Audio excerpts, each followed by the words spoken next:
Chapter 20. In case of demonic possession, please follow illuminated signs to the nearest exit. Barry stood in the aisle to address us, his elbows on the seat backs on either side. His cologne made the plane smell like the Boston Flower Exchange. "So, my dears, have you flown in a Citation XLS before?" No," I said. I think I would remember. The cabin wasn't big, but it was all white leather, with gold trim like a BMW with wings. 4 passenger seats faced each other to form a sort of conference area. Hearthstone and I sat looking forward. Amir sat across from us, and a petrified Blitzen was strapped in opposite Hearth. Sam was up in the pilot's seat, checking dials and flipping switches. I thought all planes had doors separating the cockpit from the passenger area, but not in the Citation. From where I sat, I could see straight out the front windshield. I was tempted to ask Amir to trade places with me. A view of the restroom would be less nerve-wracking. "Well," said Barry, "as your co-pilot on this flight, it is my job to give you a quick safety briefing. The main exit is here." He rapped his knuckles on the cabin door, through which we'd entered. "In case of emergency, if Sam and I aren't able to open it for you, you should have listened to me, Magnus Chase!" Barry's voice deepened and tripled in volume. Amir, who was sitting right under his elbow, nearly leapt into my lap. In the cockpit, Sam turned around slowly. "Barry?" "I warned you!" Barry's new voice crackled with distortion and fluctuated up and down in pitch. "Yet you fell into Loki's trap!" What's wrong with him?" Amir asked. "That's not Barry." "No," I agreed, my throat as dry as a zombie berserker's. "That's my favorite assassin." Hearthstone looked even more confused than Amir. He couldn't hear the change in Barry's voice, obviously, but he could tell that the safety briefing had gone off the rails. "Now there is no choice," said the Barry, not Barry. "Once you heal your friend, meet me in Jotunheim. I will give you the information you need to defeat Loki's plan." I studied the co-pilot's face. His gold eyes looked unfocused, but otherwise I couldn't see anything different about him. "You're the goat killer," I said. "The guy who's watching me from the tree branch at the feast." Amir couldn't stop blinking. "Goat killer? Tree branch?" "Seek out Heimdall," said the distorted voice. "He will point you in my direction. Bring the other Alex Fierro. She is now your only hope for success." "And that covers everything. Any questions?" Barry's voice had returned to normal. He smiled contentedly, like he could think of no better way to spend his day than flying back and forth from Cape Cod, helping his friends and channeling the voices of otherworldly ninjas. Amir, Hearth, and I shook our heads vehemently. "No questions," I said, "not a single one." I locked eyes with Sam. She gave me a shrug and a headshake like, "Yeah, I heard. My co-pilot was briefly possessed. What do you want me to do about it?" "Okay, then." Barry patted Blitzen's granite noggin. "Headsets are in the compartments next to you if you want to talk to us in the cockpit. It's a very short flight to Norwood Memorial. Sit back and enjoy." Enjoy was not the word I would have used. Small confession. Not only had I never flown in the Citation XLS, I had never flown in an airplane. My first time probably should not have been in an 8-seat Cessna flown by a girl my age who'd only been taking lessons for a few months. That wasn't Sam's fault. I had nothing to compare to, but the takeoff seemed smooth. At least we got airborne without any fatalities. Still, my fingernails left permanent gouges in the armrests. Every bump of turbulence jolted me so badly, I felt nostalgic for our old friend Stanley, the canyon-driving 8-legged flying horse. Well, almost. Amir declined to use a headset, maybe because his brain was already overloaded with crazy Norse information.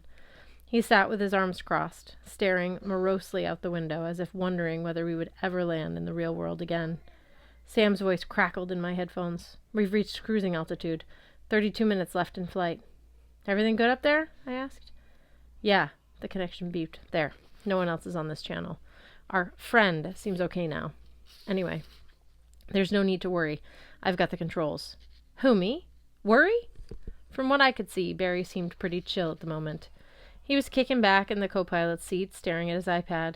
I wanted to believe he was keeping an eye on important aviation readings, but I was pretty sure he was playing Candy Crush. "Any thoughts?" I asked Sam. "I mean about Goat Killer's advice?" Static. Then, "He said we should seek him out in Jotunheim. So he's a giant. That doesn't necessarily mean he's bad." My father, she hesitated, probably trying to get the words sour taste out of her mouth. He has lots of enemies. Whoever Goat Killer is, he's got some powerful magic. He was right about Provincetown. We should listen to him. I should have listened sooner. Don't do that. I said, don't beat yourself up. Amir tried to focus on me. Sorry, what? Not you, man. I tapped the headset mic. Talking to Sam. Amir mouthed a silent ah.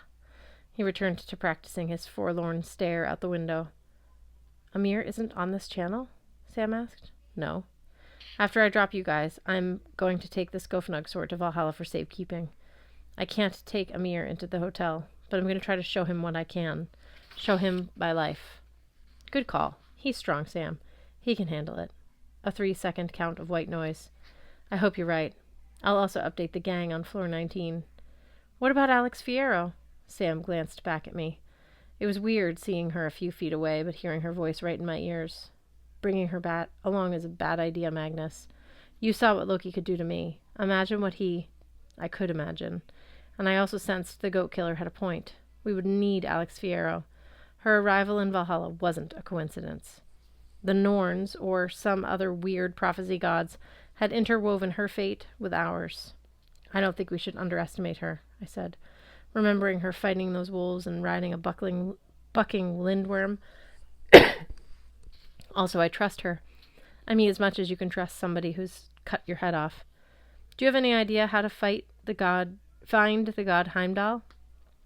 The static sounded heavier, angrier. Unfortunately, yes, Sam said. Get ready. We're almost in position. For landing in Norwood? I thought you said we were going to Alfheim. You are. I'm not. The flight path to Norwood puts us just over the optimal drop zone. Drop zone? I really hoped I'd misheard her. Look, I have to concentrate on flying this plane. Ask Hearthstone. My headphones went silent. Hearthstone was having a staring contest with Blitzen. The dwarf's granite face poked out from his bubble-wrapped cocoon, his expression frozen in dying agony. Hearthstone didn't look much happier. The misery swirling around him was almost as easy to see as his blood-stained polka-dotted scarf. Alfheim, I signed. How do we get there? Jump, Hearth told me. My stomach dropped from under me. Jump? Jump out of the plane? Hearth stared past me, the way he does when he's considering how to explain something complicated in sign language. Usually something I won't like. Alfheim, kingdom of air, light, he signed, can only be entered.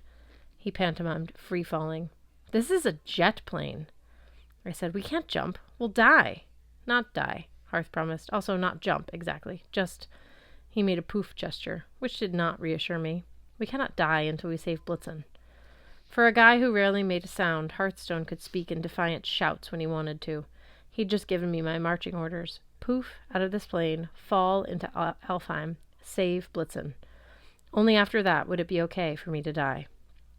Amir shifted in his seat. Magnus, you look nervous. Yeah.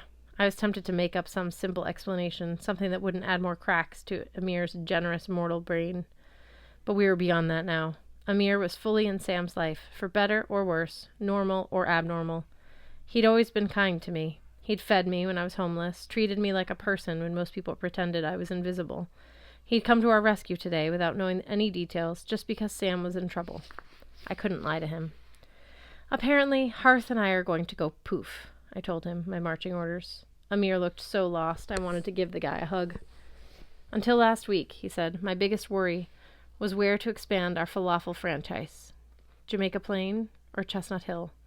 Now I'm not even sure what world we're flying through. I checked to make sure my headset mic was switched off. Amir, Sam is the same as she's always been. She's brave. She's strong. I know that. She's also head over heels crazy about you, I said. She didn't ask for any of this weirdness in her life. Her biggest concern is that it doesn't mess up her future with you.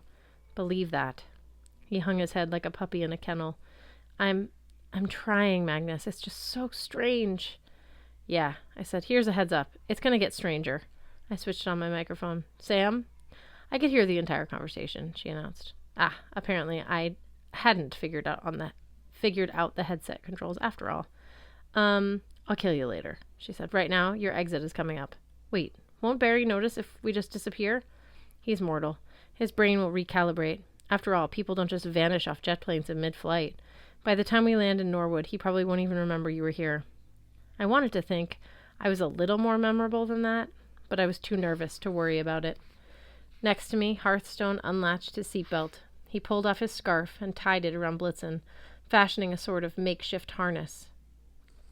Good luck, Sam told me. I'll see you back in Midgard, assuming we live, I thought. Assuming we can heal Blitzen. Assuming our luck is better than it has been the last 2 days. Or ever. Between one heartbeat and the next, the Cessna disappeared. I found myself floating in the sky, my headphones plugged in to nothing at all. Then I fell.